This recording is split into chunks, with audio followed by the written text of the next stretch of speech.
Vice Chair, fellow Toastmasters and guests, I have just bought the Catholic app, the Confession. It costs £1.59 and I think Gary Cook probably did the logo. I wanted to see if it felt as good as it did all those years ago when I used to love going to confession and coming out squeaky clean, something that non-Catholics have always been rather jealous of. I had imagined that there were banks of defrocked, if you know what that means, priests doing penance out at a call centre in India, waiting to hear my sins. It doesn't work like that.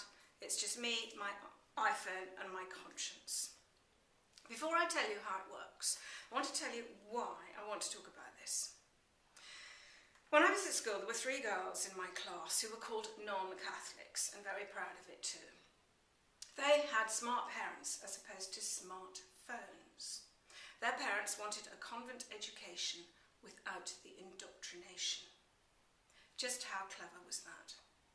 Well, we got the indoctrination, and some of it I found quite hard to swallow.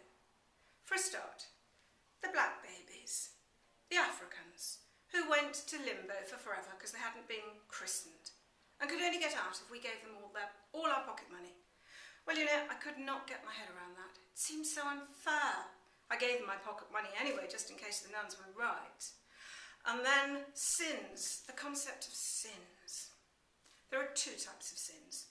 There are the common or garden, everyday, little petty venial sins, easy to commit, easy to forgive.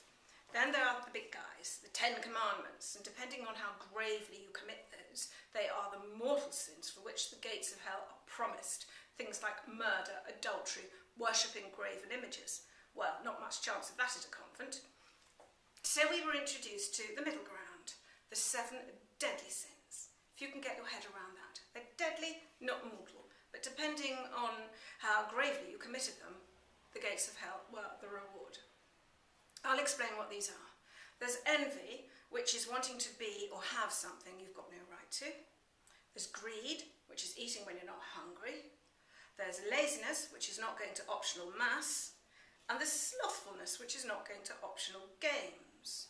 Or there's lewd thoughts, dreaming of somebody you shouldn't be dreaming about, doing things about which you shouldn't know about. I still commit all of those. The last 2 I didn't do. Pride, because I don't get why pride is a sin, and anger, because I just don't get anger anyway. And then I started thinking, eating meat on a Friday used to be a sin. The nuns never quite worked out whether it was a mortal sin or not. I never knew why they couldn't make up their minds. But you know, it's not a sin anymore. So sins are made-up rules. They're arbitrary. The 10 Commandments are quite good guidelines, but you can make your own rules up. You can have your own set of 10 Commandments, and I certainly do. Well, I'm going to now show you how this works. Going to confession on an iPhone. You put your password and name in, obviously. And this is the key thing. You key in all your pet sins. All the ones you know you're going to commit again because you're not really sorry and you're not really resolved not to. And then you read it. But if you're a Catholic, you don't need to read it. It says, "Please, Father, bless me, for I have sinned. I last went to confession 42 years ago." And the great thing is it doesn't make a comment about that because that's a sin too. And these are my sins. And then you put numbers in all the boxes of the sins you're still committing every day. And you press go, and it calculates your penance. And whoops, I've got 2 rosary beads. That would take about an hour and a half, and I'd miss supper, and everybody'd know I'd been really bad. This, by the way, does work if you get on your knees, but I can't do that because I can't get up. And if you're in a really darkened room. Anyway, you do that, you do your penance, and then you press OK. And you get this wonderful bonfire, and all your sins go up in flames. Woof, puff of smoke comes out of the Vatican chimney, and you're all clean and better. Brand new sheet of paper. Wonderful, wonderful feeling. It really is just as good as it was all those years ago. But you know what? It's a con, because going through the motions isn't going to make you any better. You have really got to mean it. And I honestly do believe if you did do that once a week, not once every 42 years, once a week for probably 2 months, I think you would kick the habit. You would gradually get all those sins off that list because you didn't do them anymore. Because the important thing is you must reflect. You must know that they were wrong.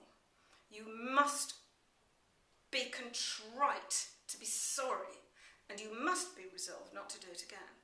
And if you do all those things, you won't keep getting your penance, because you don't have to be a Catholic. If you do something wrong, you are going to get punished. And I see my penance every day when I open my wardrobe. My size 8s, 10s and 12s that I still can't get into because I still haven't learnt my lesson. I'm still drinking that extra glass of wine, still eating when I'm not hungry, still not going to optional mass, still not doing optional games. Now if I did all those things, I would be slim. I wouldn't be in trouble. Think about it. I really think it works. And I want to leave you with one last thought. Don't throw the confession baby out with the bathwater. It just might be the best thing the Catholic Church have ever thought of.